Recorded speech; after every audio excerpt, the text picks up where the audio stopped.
woman, Harmeet Dillon.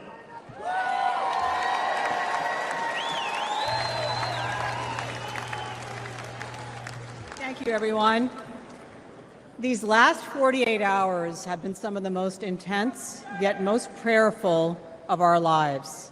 The heinous attack on President Trump and his supporters made all of us pause and seek answers and comfort. I come from a family of Sikh immigrants. I am honored to share with you, my fellow Republicans and guests tonight, a prayer from my faith tradition practiced by over 25 million worldwide. We recite the Ardas prayer before any new endeavor, giving thanks to God and asking for His protection and help to uphold the values of humility, truth, courage, service, and justice for all. To show respect, we cover our heads when we pray.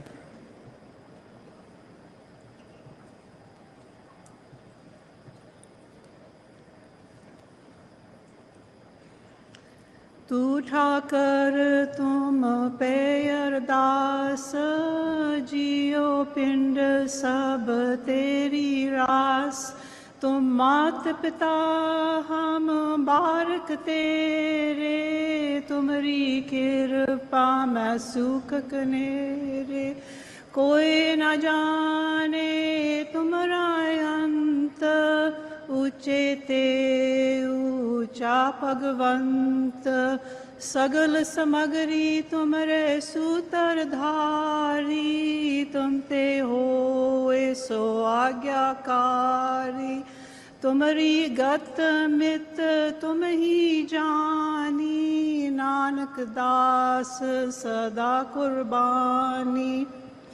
Dear Waheguru, our one true God, we thank you for creating America as a unique haven on this earth where all people are free to worship according to their faith. We seek your blessings and guidance for our beloved country. Please bless our people with wisdom as they vote in the upcoming election, and please bless with humility, honesty, skill, and integrity all those who conduct the election. Finally, we thank you for the Chardi Kala spirit that we have witnessed in President Trump. That is, the tireless and uplifting spirit that is sustained even in the face of violent adversity, like a founding father centuries ago. And we thank you, dear God, for protecting his life. We thank you for his examples of nirbha, fearlessness, and nirvair, the absence of hate when faced with vitriol. These examples of extraordinary calm inspire us. Nanak Naam Chardi Kala Tere Bane Sarbatta Pala. May your name forever be exalted, spreading happiness and blessings and good spirit.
How's this?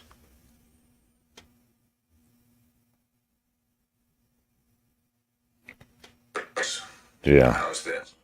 Son of a bitch, you know, they go in. Anyway. All right, so we're back. We're here. We're not back. We're actually here now. I don't know, Bear. Am I going to throw your ass out? Let's just toss, Bear. I'm going to toss, Bear. You always fuck with me. You always got shit to say. I mean, if, you know, the mic's not off, you know, I don't know what to tell you. I had to go into settings because somehow it's reset to the anyway, it's a whole fucking long story. Yeah.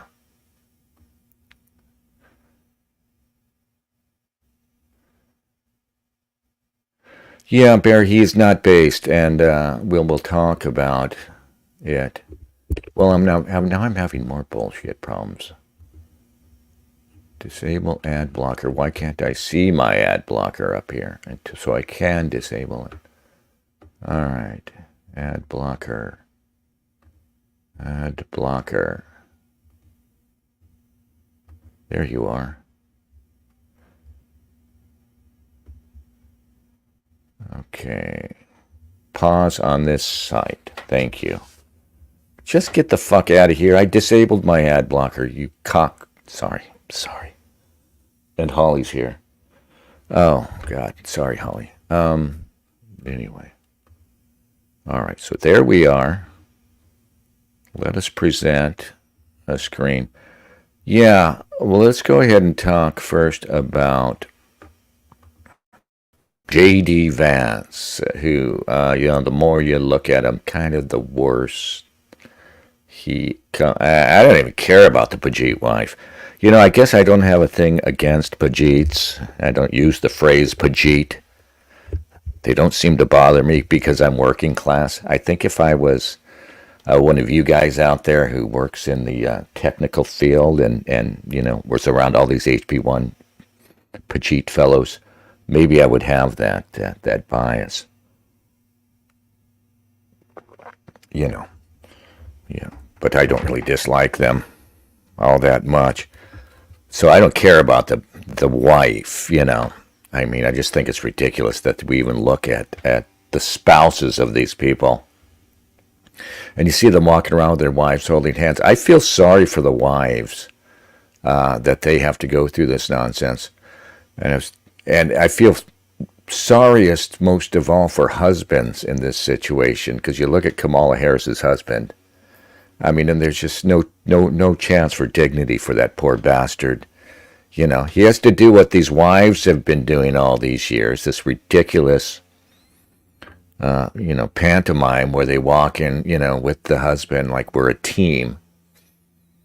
He has to do it as a guy, which is just like, you know, I mean, I don't care what the feminists say. It's absolutely ridiculous to have a guy in this role.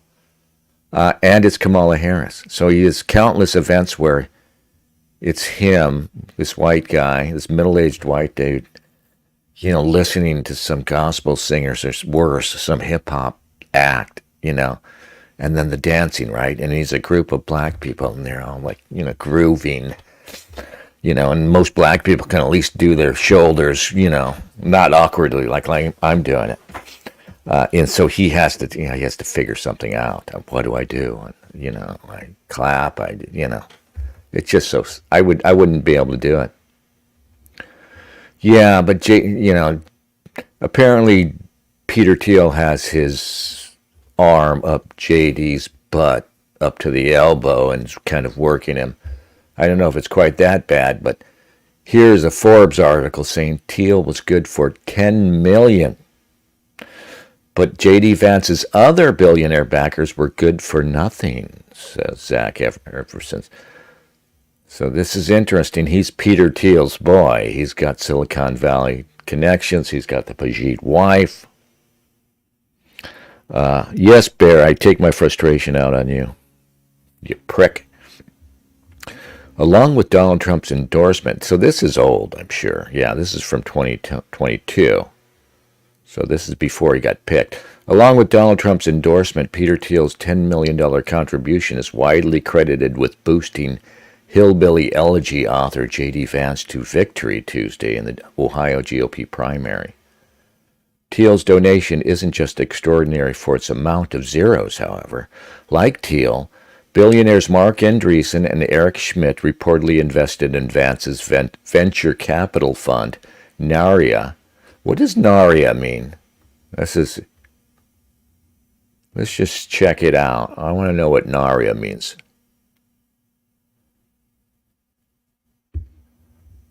What? Oh, it's got something to do with Lord of the Rings? I hate him now. I fucking hate him.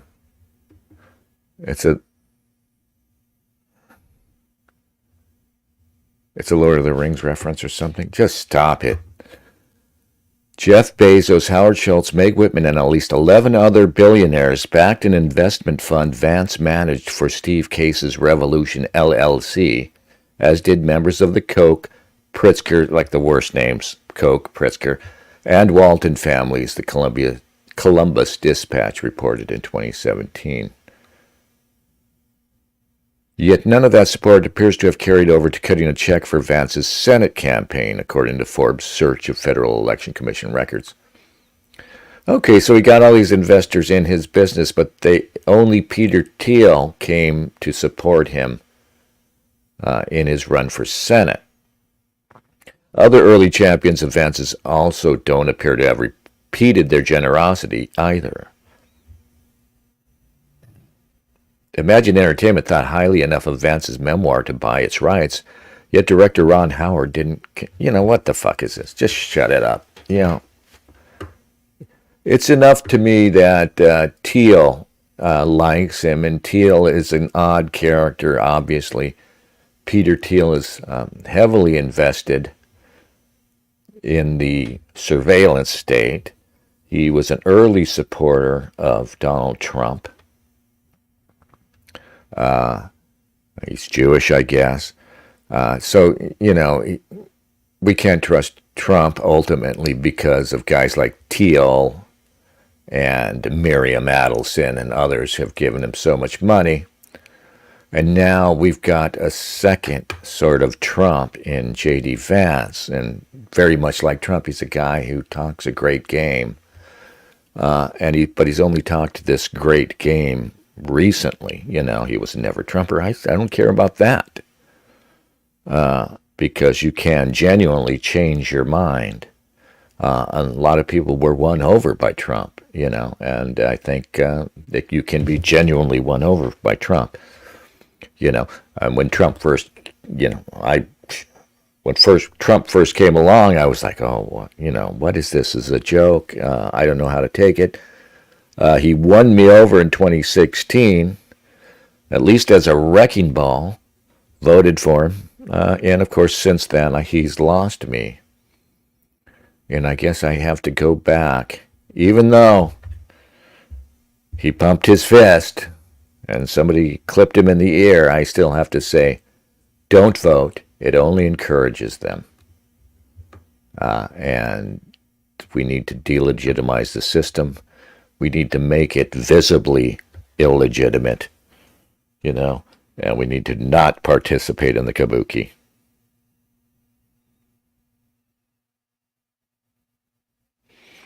Holly says JD has gay vibes.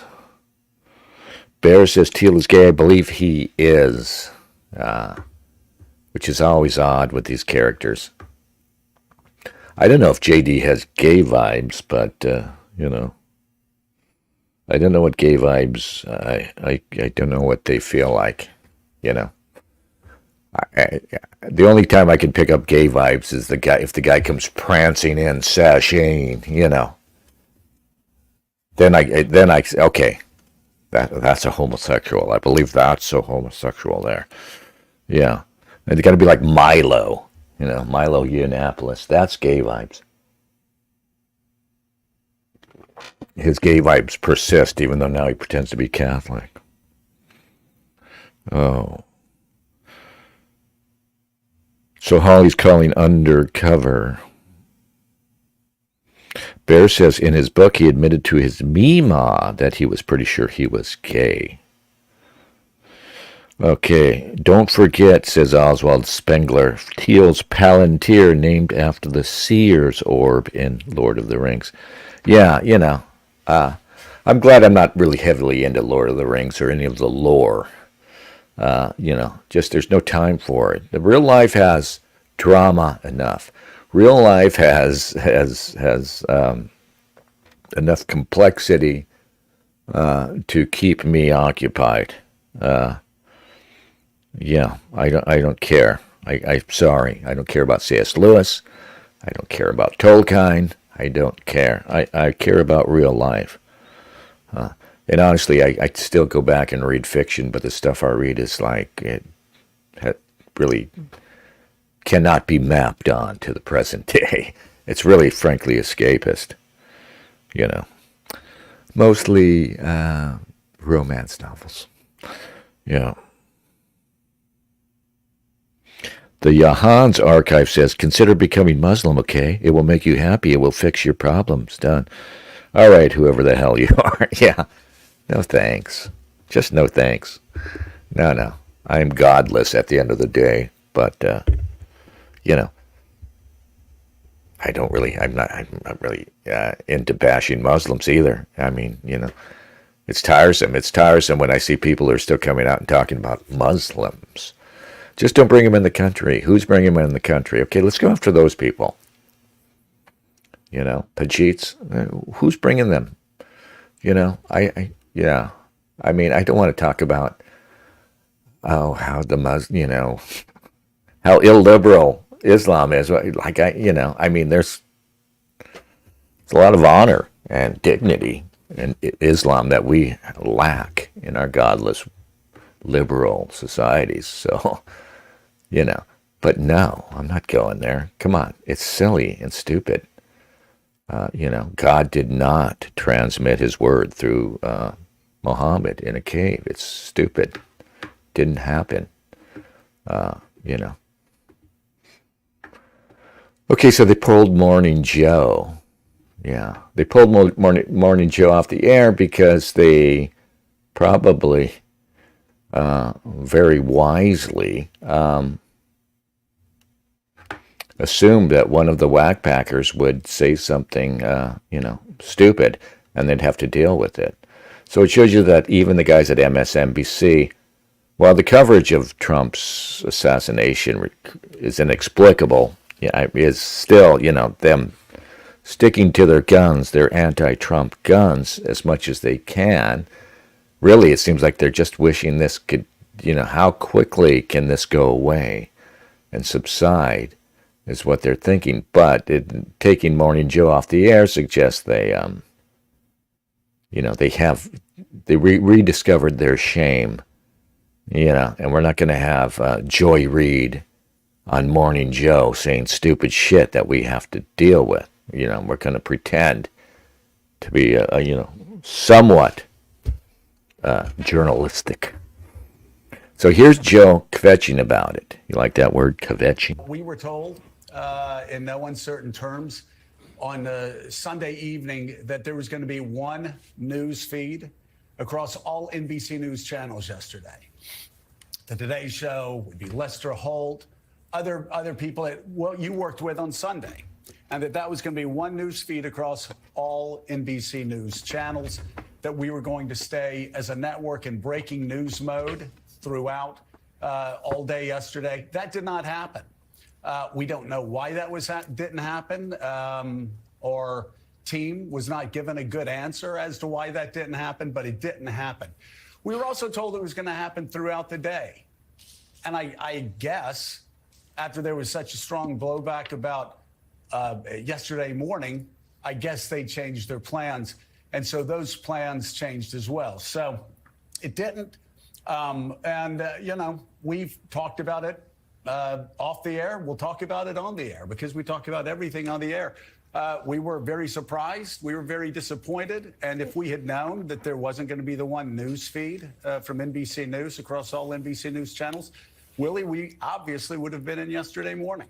think the reason why is this show began and continues 17 years later on being the place where you can go to have the hard conversations in a civil way. And so it seemed like now more than ever is a time that we would like to be on. And I think our viewers agree with that. So we continue. We are 5 minutes past the top of the hour. No, and let me just say, we're told there's going to be. Don't interrupt me, honey. Us. We will be in our chairs. We'll be sitting here. Yeah, and the news feed will be us, or they can get somebody We'll still else be sitting here to host the show. Yeah, I think I actually like that she at least lets him dominate her on the screen here, right? He's running the show. He's the one who interrupts her, and she has to agree, gripping her coffee cup. But I just suspect, then when the cameras turn off and they go home, out comes the bondage outfit, Out comes the whips and the corset, the black leather corset. That's hilarious. No, Joe, your show exists so that other people can provide outrage clips. Of Joe saying stupid shit like, "This is the best Biden ever."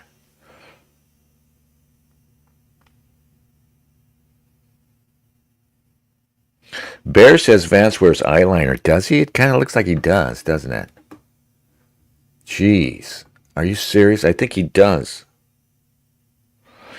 Holly Rourke says, I am very sensitive to vibes. Well, you're a female, and you have intuition. All right.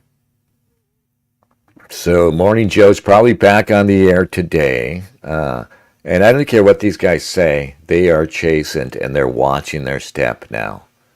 And there's this bravado, like, oh, man, you're not going to do this again. We'll walk, man. We'll just come in and do our show. Like, how does that work? I'd like to see that. But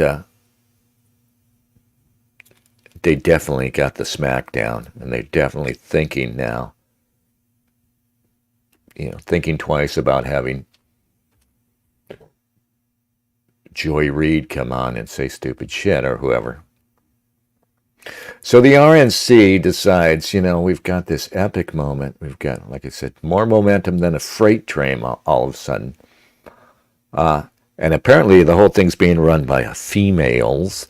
And they're going back to this nonsense about, we're the diverse party.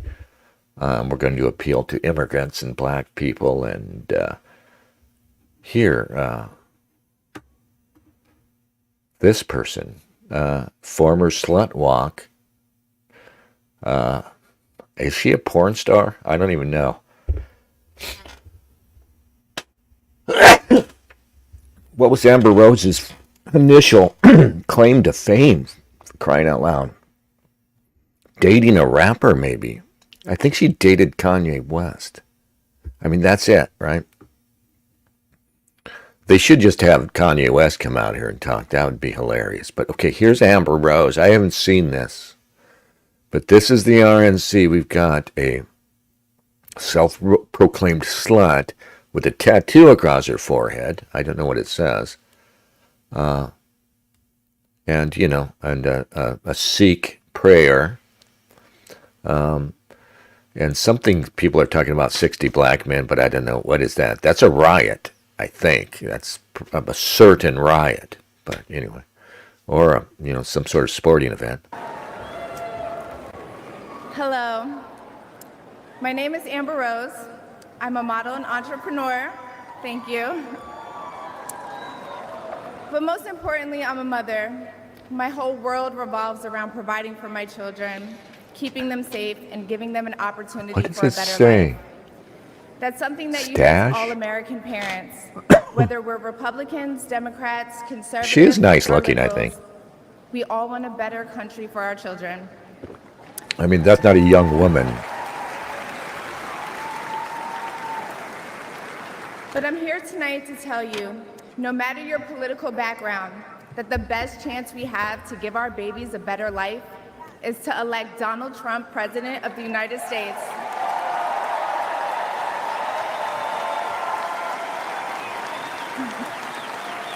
Oh, it's so nice. I just want to know what it says. You may Does be something wondering why stash? I'm up here telling you this. I'm no politician, and I don't want to be. But I do care about the truth. And the truth is that the media has lied to us about Donald Trump. Yeah, well, I don't have any problem with this person having a change of heart, For a long time, I believed those but the lies. idea that she Trump should be is a direct speaking threat. here, right? The first person I knew who supported Donald It's Trump was crazy. my father. I was shocked. My entire family is racially diverse. I Great. believed Yeah. the left-wing propaganda that Donald Trump was a racist. My father said, "No, he's not, Amber. What are you talking about?" And when I insisted, he said, "Prove it." So to prove my father wrong, I did my research and looked into all things Donald Trump. I found he's not a racist. People have to do God. their research. I watched all Okay, the rallies, JD does look like he's got some and I started eyeliner meeting on. so many of you, his red hat wearing supporters.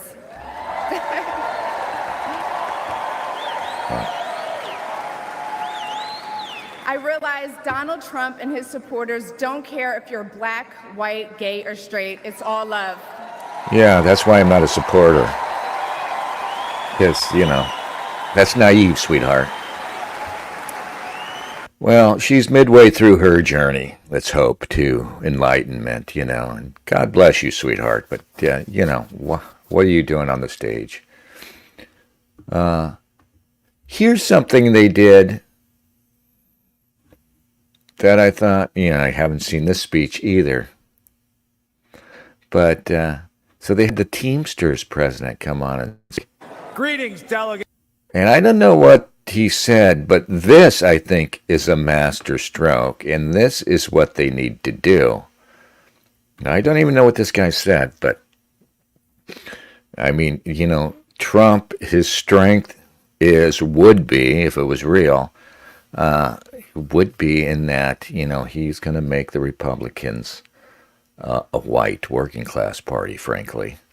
And he's going to reach out to those people who are still on the Democratic side who are getting screwed over, And union members, right?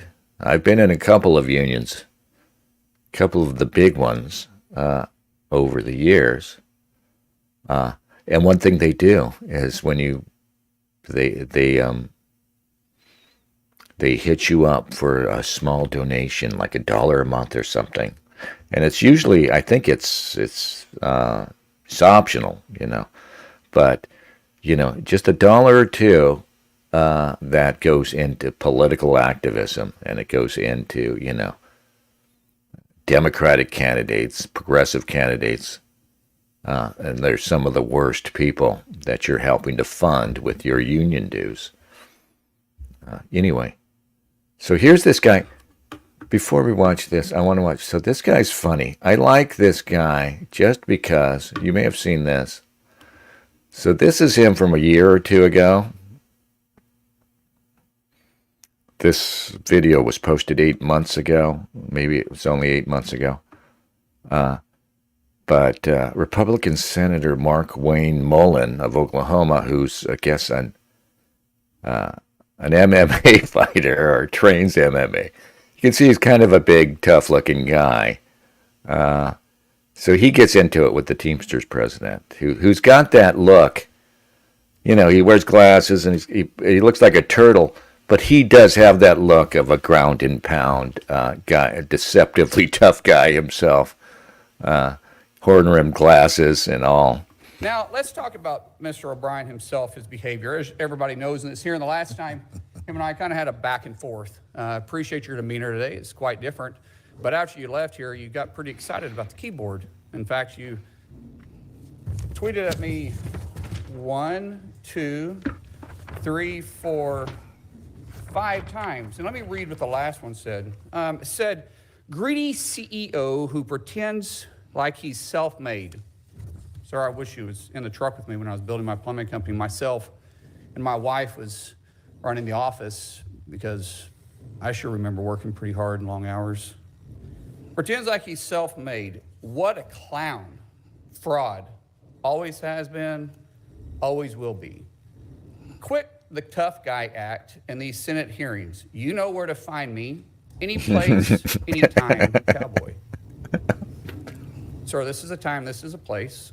If you want to run your mouth, we can be two consenting adults. We can finish it here. Okay, that's fine. Perfect. Let's throw down. I'd love to do it right now. We'll stand your butt up. You stand your butt up. Oh, hold on. Big guy. Oh, stop it. Is that your solution, everybody? No, sit down. Sit down. It is You're Bernie United Sanders. States Senator. Sit down. Oh, you Gentiles, you're crazy. Can I respond? Mr. Hold Chairman. it. Hold it. If Hold we on. can't, no, This is I have what the he mic. said. I'm sorry. This is Hold what it. he said. You'll have your You're time. crazy, Graham. You always. Oh, no, you can't. This is a hearing. And God knows the American people have enough of contempt for Congress. Let's not I don't make like it worse. thugs and You- bullies. You have, And that's you what- have- I don't like you, because you Hold just it. described yourself. Hold it. You have the mic. You have time. All right. Make your statement. Then let's do this, because I did challenge you, and I accepted your challenge. And you went quiet. No, I didn't go quiet. Hold on. You challenged me to a cage match, No, acting like a sir. 12-year-old schoolyard Hold it. bully. Excuse me. Hold on. Hold it. No, excuse me. I have the I mic. will say exactly. Senator Mullen, I have the mic. You have questions on any economic issues, anything that said, go for it. We're not here to talk about physical abuse. You brought. We're not him talking in. about, of course I And, did. and let me He's- let me show you his hearing, because I want to expose this thug to who he is. And Could you not point at me? That's disrespectful. I don't care about respecting you at all. I respect don't people respect that I you at all. respect. So All right, hold it. let me Hold it. He's No. got small hands for a fighter. You're one of Now, hold 100 it. of the most Hold elite it, people. please. Act it. Please. You can't hurt somebody with those little mini This hands. is excuse me. This is a hearing to discuss economic issues.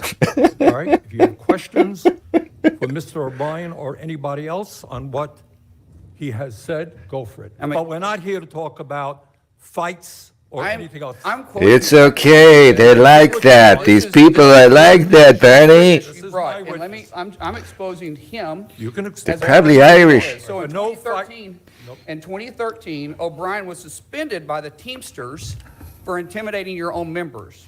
In 2014, you were part of, what would you say, organizing the harassment, intimidation of the top. It's chef the Teamsters, crew. man. Chef, not chef. Top chef. Okay, and then and I think in the reports they said sexual, racist, and homophobic slurs and death threats. 14 tires were sliced, and 5 Teamsters were arrested. And you said, "Well, I had nothing to do with it." But however, in that same statement, you said, "But if I get called to testify, I'll plead the fifth." This is a witness you brought in here.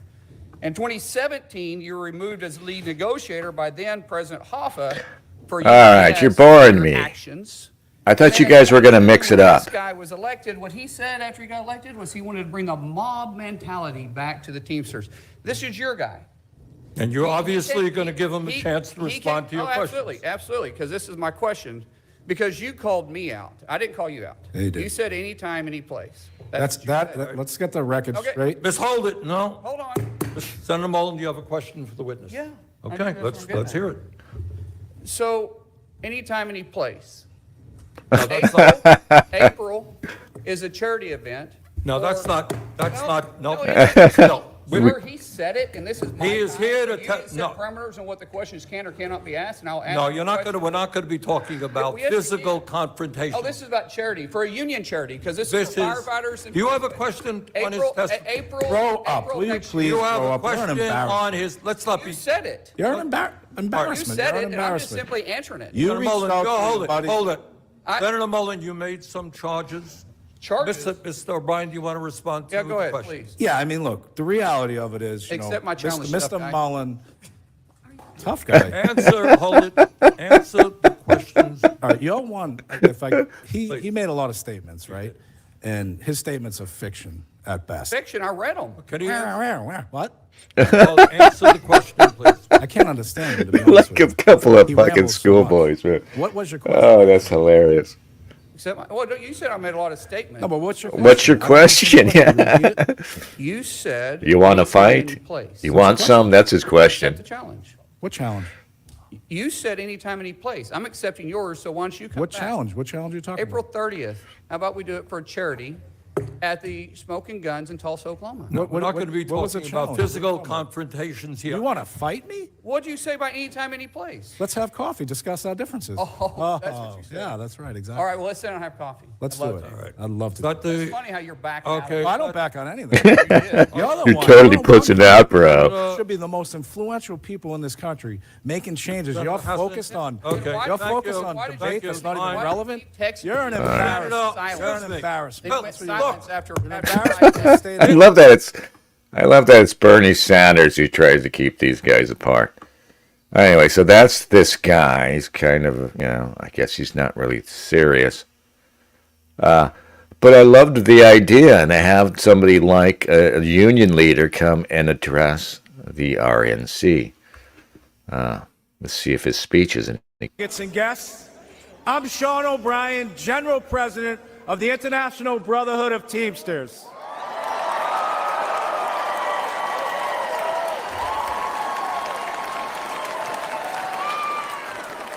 I'd like to give my peeps from the greatest state in the nation, Massachusetts, some props. What's up? You've already lost me with your bullshit I black wanna slang. thank the Please hardworking stop. Teamsters Please and stop union it. members here in Milwaukee who play vital roles in the building and operations of this convention.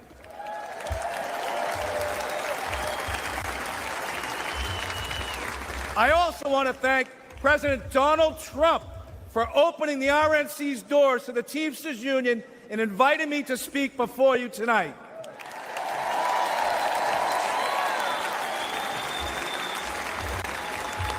I travel all across this country and meet with my members every week. You know what I see? An American worker being taken for granted.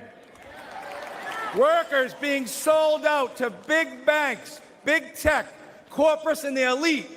And I'm not the only one who sees this. Everyday families see it. The American people aren't stupid. They know the system is broken. We all know how Washington is run. Working people have no chance of winning this fight. That's why I'm here today. Because I refuse to keep doing the same things my predecessors did.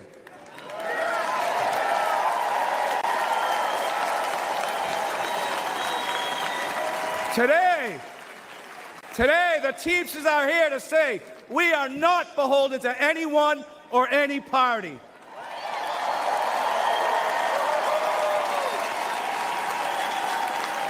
We will create an agenda and work with a bipartisan coalition ready to accomplish something real for the American worker.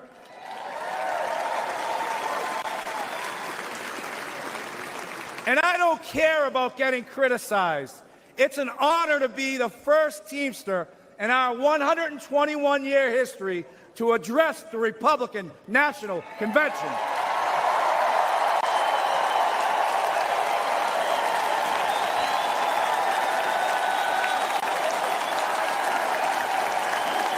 This is actually genius, politically, I asked the RNC and everything else. and the DNC for the opportunity to speak. To be frank, when President Trump invited me to speak at this convention, there was political unrest on the left and on the right. Hard to believe. Anti-union groups demanded the president rescind his invitation. The left called me a traitor.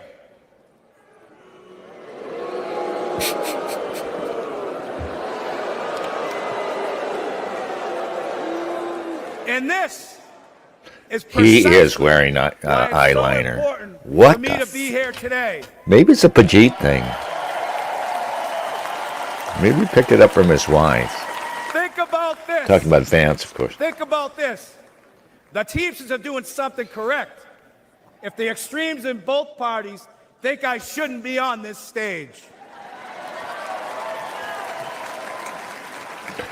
Well, let's hear some President substance. Trump had the backbone to open the doors to this Republican convention, and that's unprecedented. I'm telling you, I mean, most of their Teamster guys are Trump voters, so, I mean, it's always the thing with the unions. Like I said before, I mean, you got a bunch of conservative, working class guys who probably overwhelmingly vote Republican, paying dues to a union that's then propping up progressive dorks.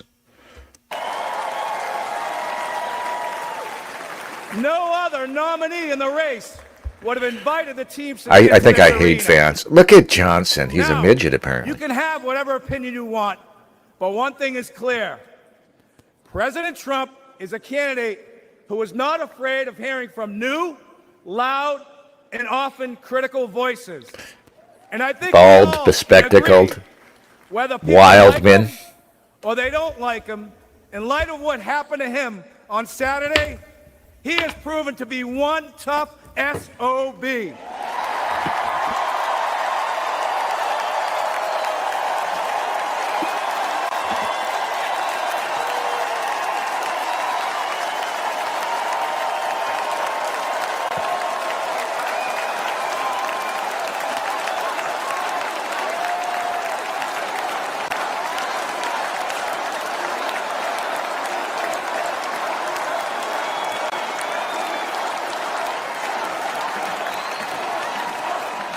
Now, when I won the presidency of the Teamsters in a national election 2.5 years ago, we started reaching across the aisle.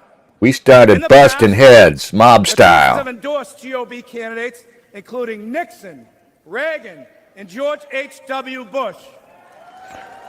But over the last 40 years, the Republican Party has really pursued strong relationships with organized labor. There are some in the party who stand in active opposition to labor unions. This, too, must change. Going to challenge him. This And I is want to be good. clear. Give him credit for that. At the end of the day, the Teamsters are not interested. I mean, yeah, unions suck. Like I said, I've been in a couple, and they kind of suck too. But, Republican union busters are definitely not your friends. They're not busting up the unions on your behalf, on behalf of its members. If you have a D, R, or an I next to your name. We want to know one thing. What are you doing to help American workers?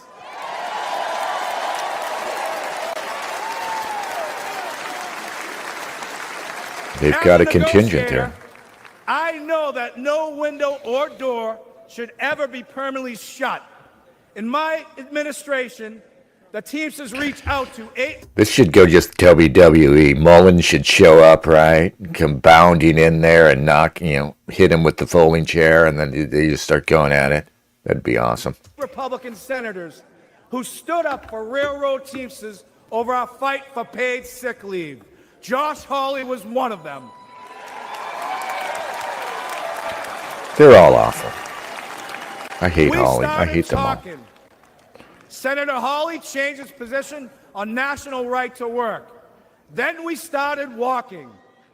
Senator Hawley walked a Teamsters picket line in St. Louis and a UAW picket line in Wentzville, Missouri. More than that, I want to recognize Senator Hawley for his direct, relentless, and pointed questioning of corporate talking heads, lawyers, CEOs, and apologists. He has shown he is not willing to accept their pillaging of working people's pocketbooks. I know from a career in negotiating that you get nowhere by slamming your fist on the table. The first step is to listen. The Teamsters and the GOP may not agree on many issues, but a growing group has shown the courage to sit down and consider points of view that aren't funded by big money think tanks. Senators like J.D. Vance, Roger Marshall,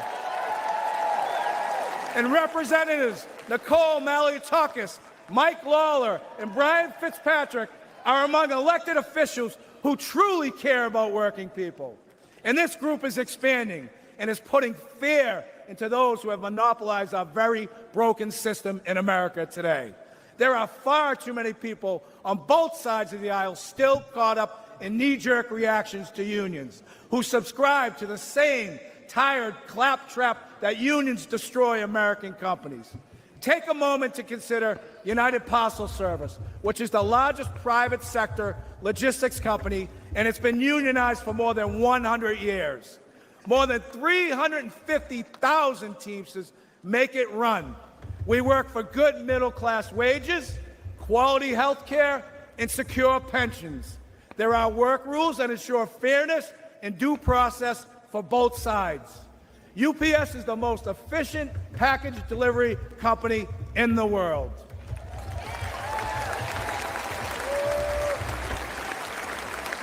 But let's not forget that UPS doesn't provide these great wages and benefits out of the kindness of its heart. UPS does it because the Teamsters fight for it, all 350,000 of us.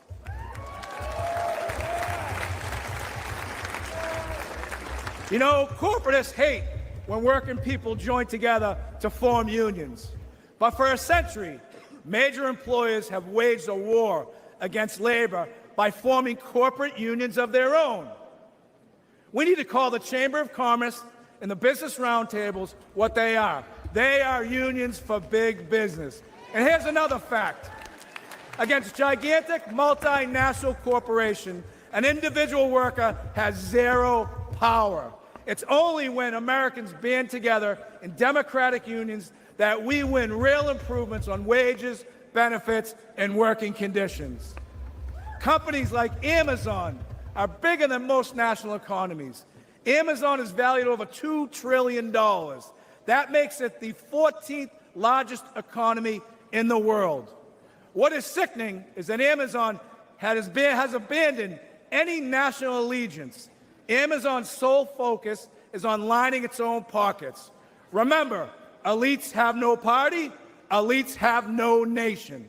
Their loyalty is to the balance sheet and the stock price at the expense of the American worker.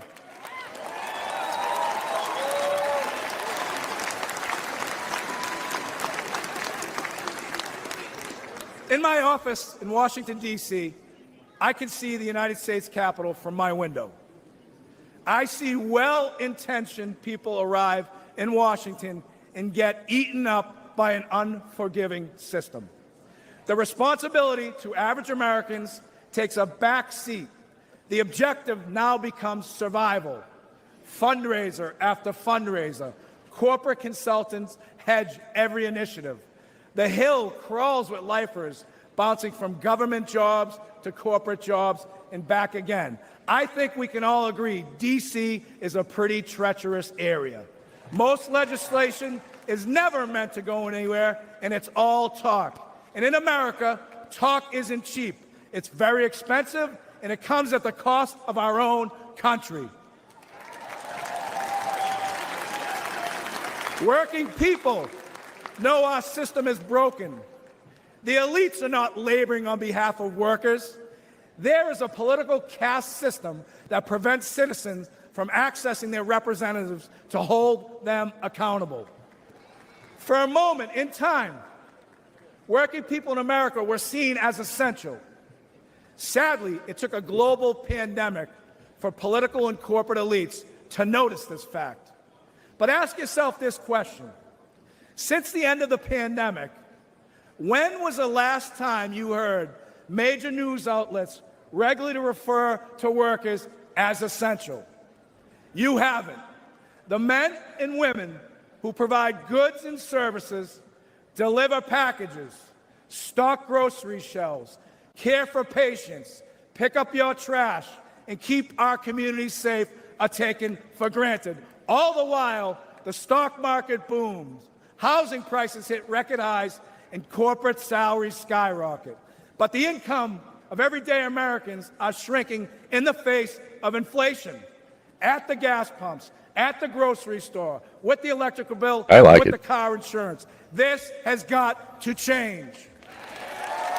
He's getting cheers. Yeah, this is driving the GOP establishment batty. Never forget, American workers own this nation. Too bad it's all bullshit. I mean, on the Republican side. We are not tenants, but the corporate elite treat us like squatters, Yes. and that is a crime. Yes. We've got to fix it.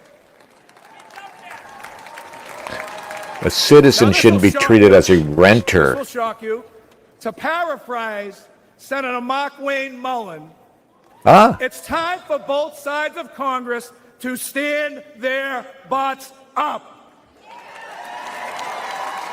you give him credit, man. We need trade policies that put America. Mullen is the guy that we saw him almost get into it with, of course.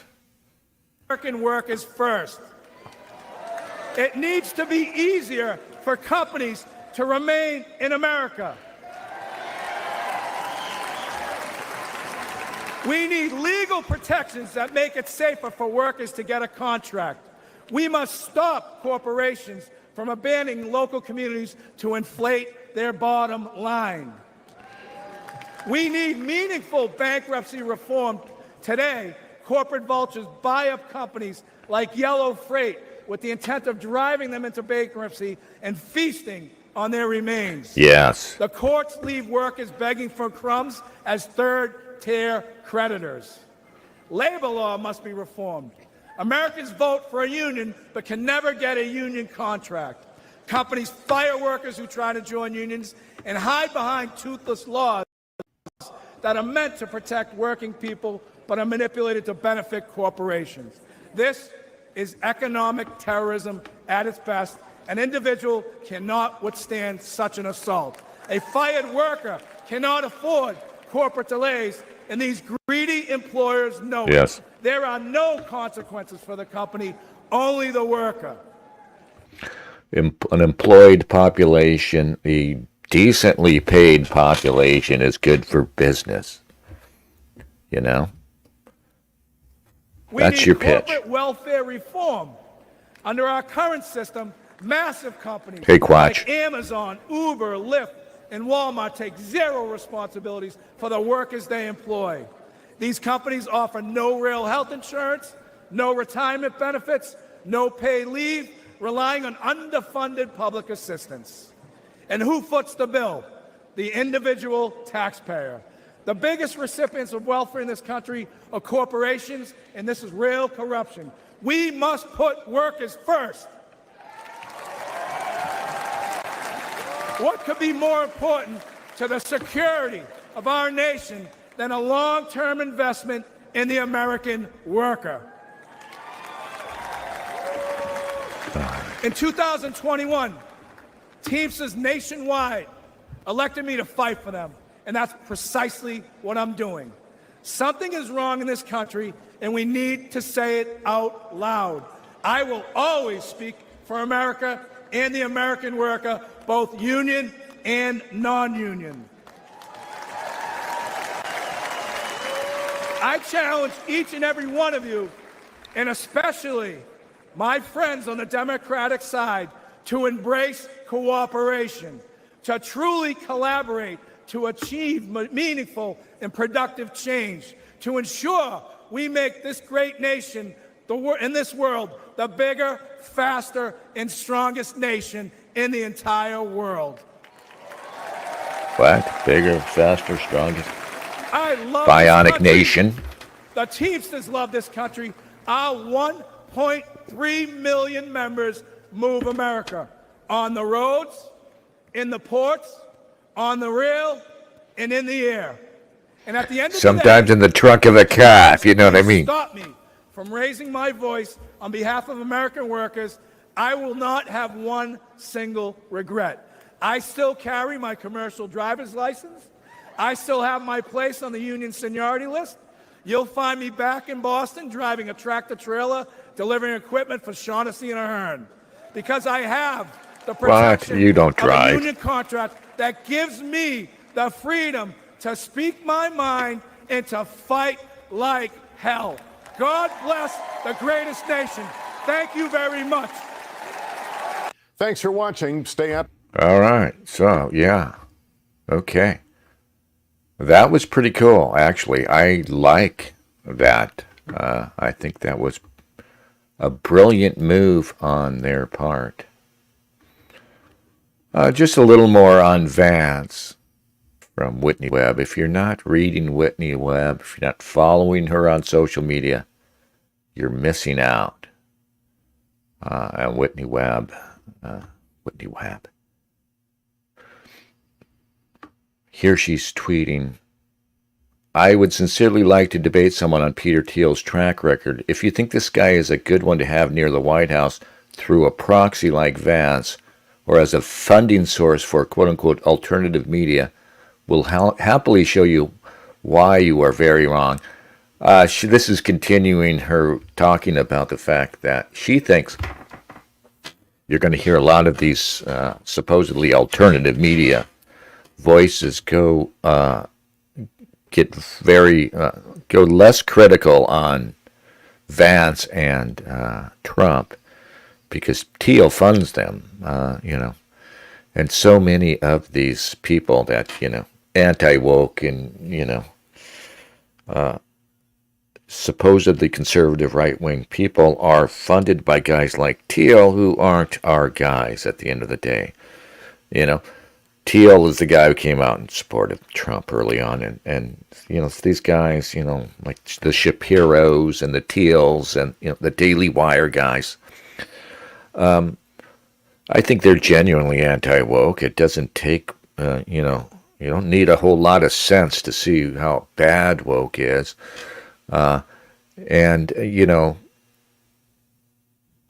part is genuine, but like I've been saying, after October 7th, the schism on the right, the meaningful division, is between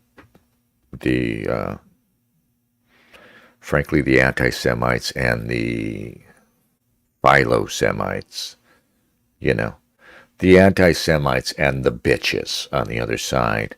And guys like Thiel, guys at the Daily Wire, Breitbart, all of these people are desperate to make sure that the conservative movement, the right-wing movement now, that still draws so much energy from Trump, that it's pro-Israel, that it's pro-Zionist, that it doesn't go off the rails, and we don't start talking about you-know-who.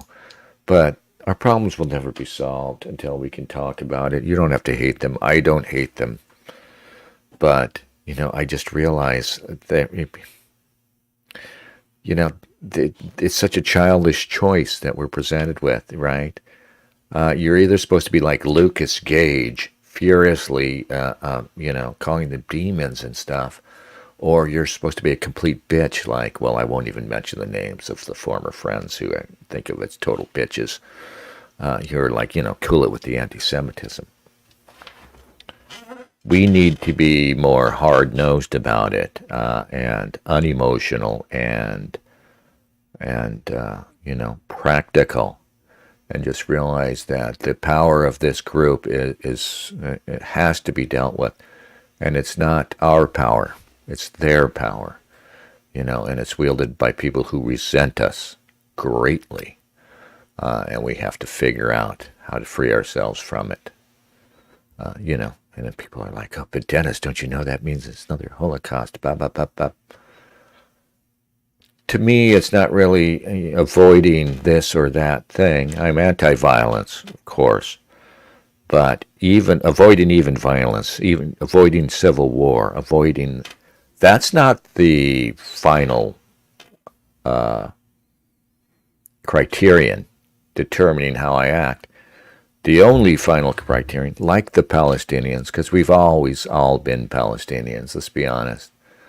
But like them, it isn't about, are you terrorists? Are you this or that? Oh, are you liberal? I mean, are you as prosperous as they are? Have you contributed as much as they have? No, it's just about my right to exist. That's the final criterion that determines all the others. And that's a dangerous idea for you-know-who. It's what they embrace, of course. It's their religion. Their very religion and their culture out beyond their holy book is just that. that the people should thrive and survive above all. And how that's achieved is secondary concern. That doesn't mean you throw morals and decency out, but, you do what you have to do. And that's a dangerous idea. And my friends who refuse to go there have basically said, no, well, we might try and keep, white Gentile West alive. We're going to support it, and we're going to do little things here or there to try and help it along. But if push comes to shove, we're going to back up, and we're going to sit down, and we're going to say, no, what am I going to do? What am I going to do? And I can't even say what I'm thinking. I can't even say it. Bear says, did you hear about Jack Black canceling his concert tour? Yeah. Excuse me. Another tweet I saw that's pretty interesting. I don't know how accurate this is, but some guy comes on and says, hey, I've worked in this industry, putting on shows, Ticketmaster, whatever, And he says what's happening there with Jack Black is that they have so Tenacious D, if you guys don't know, Jack Black, has had this parody group, Tenacious D. Him and this guy named Gas, who appears to be a dick. They're old men now. It's just ridiculous. But they've been doing this parody metal band forever, and they're out there on tour.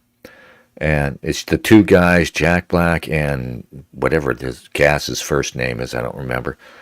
And they're out there on tour, and Gas, they're having a little birthday party. They brought out a birthday cake for Gas. He's 64. It's so sad that we're all getting so old. And the idiot, like apropos of nothing, like in the middle of them singing him happy birthday. This is how fucking stupid and weird these people are. He just blurts out like a Tourette's patient, they shouldn't have missed Trump or something stupid. And instantly, there's controversy. They're in Australia when this happens, I think, and there's controversy all over.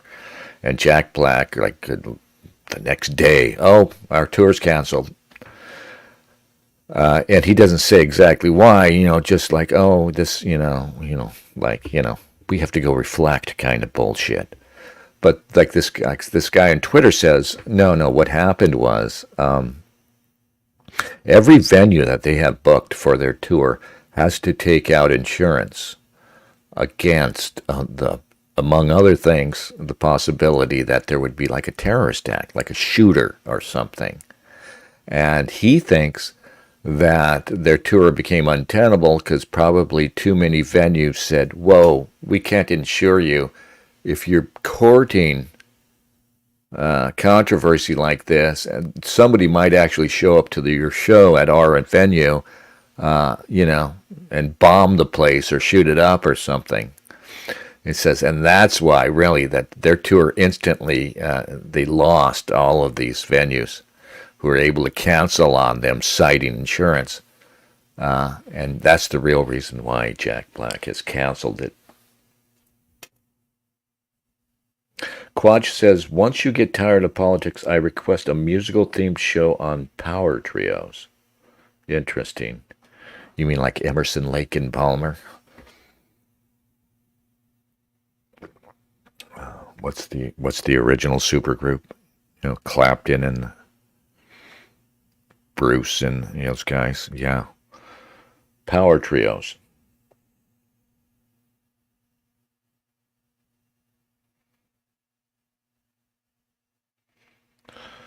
Oswald says, so much anti-Semitism is emotional. Yeah, no, I'm anti-Semitic, but I want it to be thoroughly practical. I want to resist the emotional tug. And that's what they're really afraid of. If you're emotional, you can be manipulated. But if you're unemotional, if you are detached, and you're objective, provided you have the right priors going in, provided you have the right priorities going in, you're in a sense unstoppable. But I just get so tired. I just tire, just as my personality, to tire of over-emotional displays. I mean, you know, I'm kind of hypocritical. In my private life, I can be quite maudlin and emotional often. But when I consider politics, yeah, I really tire of the emotional appeal because it feels like, you know, I don't trust it. I mean, when somebody rolls up to me with it, I just think, what are you about? You know what I mean? And it's two things, you know, don't draw me into your childishness if it's genuine, or don't manipulate me by treating me like a child. And we're talking about you-know-who. They have mastered you by playing with your emotions. You know, above all, by you know, playing this game that they and now their bitches among the Gentiles play over and over again. You know, you want to be one of the cool kids, don't you? Don't you? You don't want to be, you know, a loser who hates them because they're so great. You know, this is not based on who's better. You know, I don't, you know, somebody was talking about white pride in here. Again, I say this every time, but, you know, nobody seems to care, but I think it's important. Our survival is not predicated on us being better. I mean, yeah, it's great to be proud. It's great to celebrate the West and all its remarkable achievements.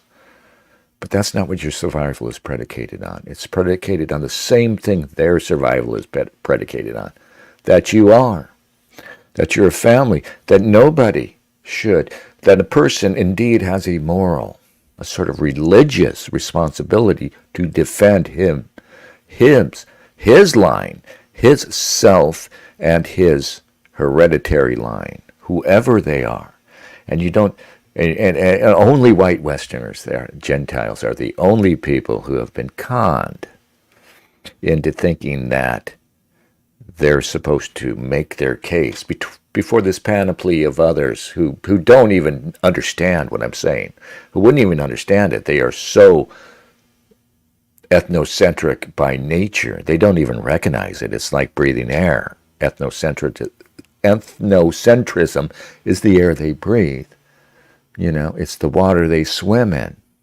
It's the ground they walk on. They don't think about it. They don't conceptualize it.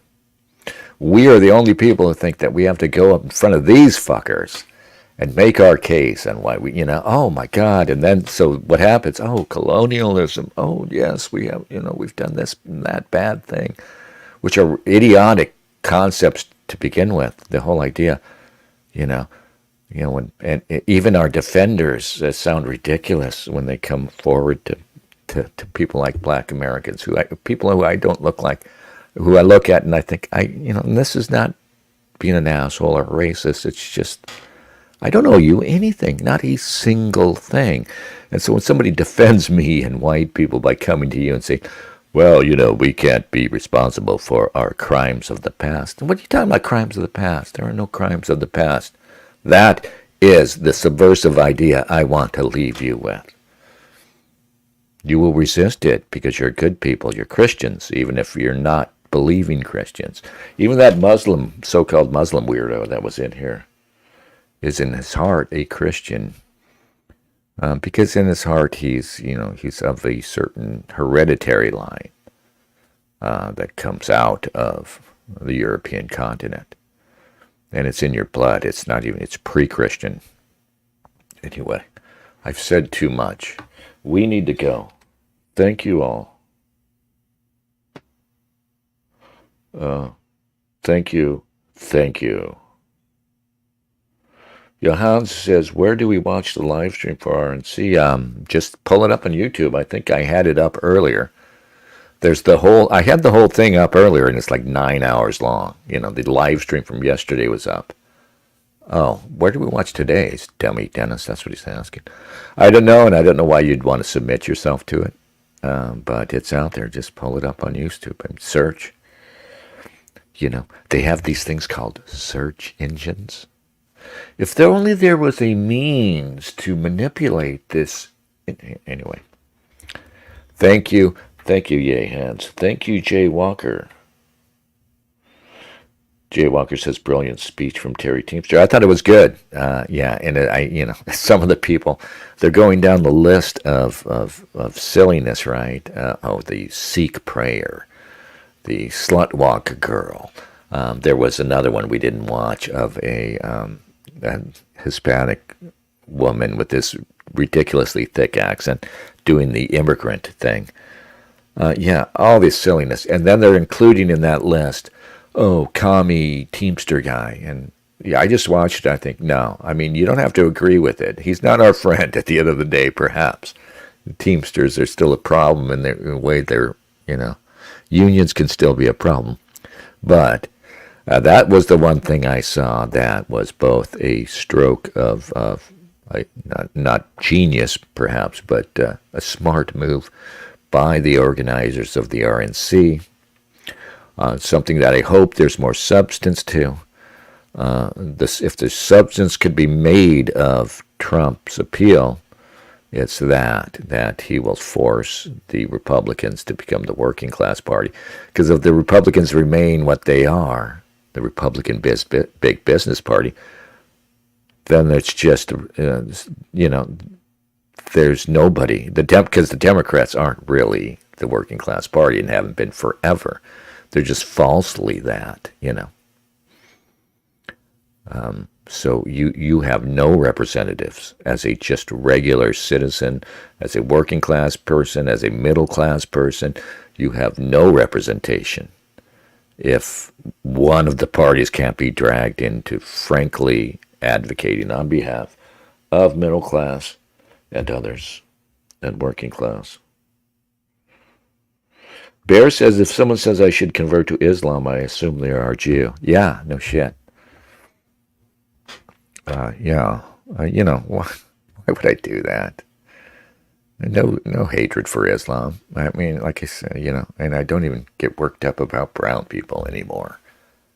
I get a little pissed at the blacks because, come on, they just don't know how to fucking act. But, it's also stupid. And the idea that, I'm going to talk about Islam as a crude religion.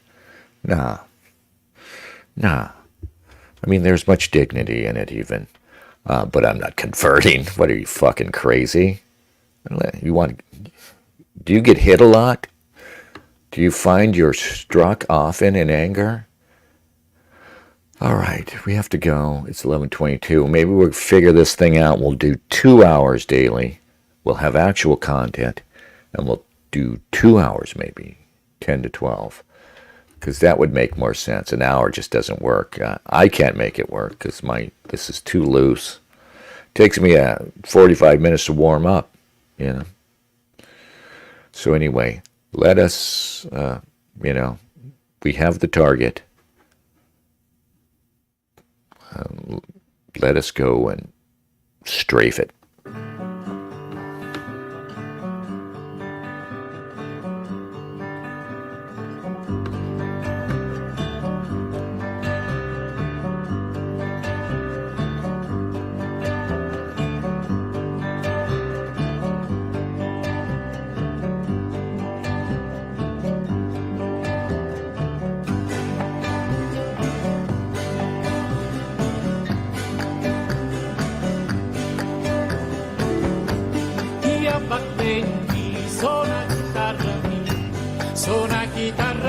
Suoni a battenti, suona chitarra mia, suoni a battenti. Di colpi giusti lo suona tutti di colpi giusti suona chitarra mia, di colpi giusti suona chitarra mia. Ruspiti dallo sonno, non più dormire, ruspiti dallo sonno, non più dormire, e non ci dormi qua, e non ci dormi qua, e non ci dormi qua, non c'è la mamma.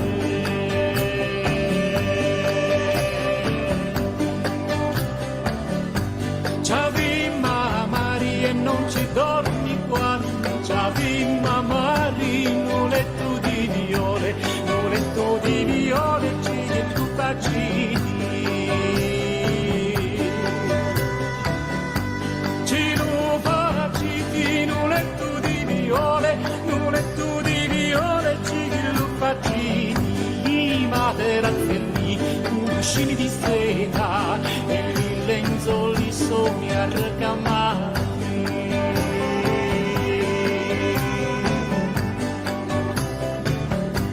Arrocamati e i lenzuoli sono ricamati, sono belli l'occhi tuoi e l'occhi tuoi belli sono i fronni da burelli e l'occhi tuoi vivaci sono i fronni ricamati.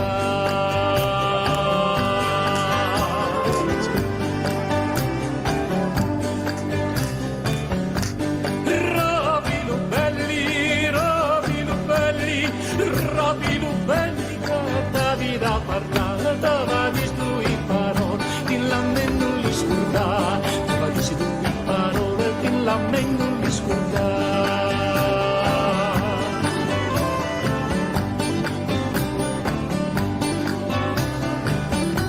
Io battenti, sono chitarra mia, sono chitarra mia, sono io battenti, sono chitarra mia, sono io battenti.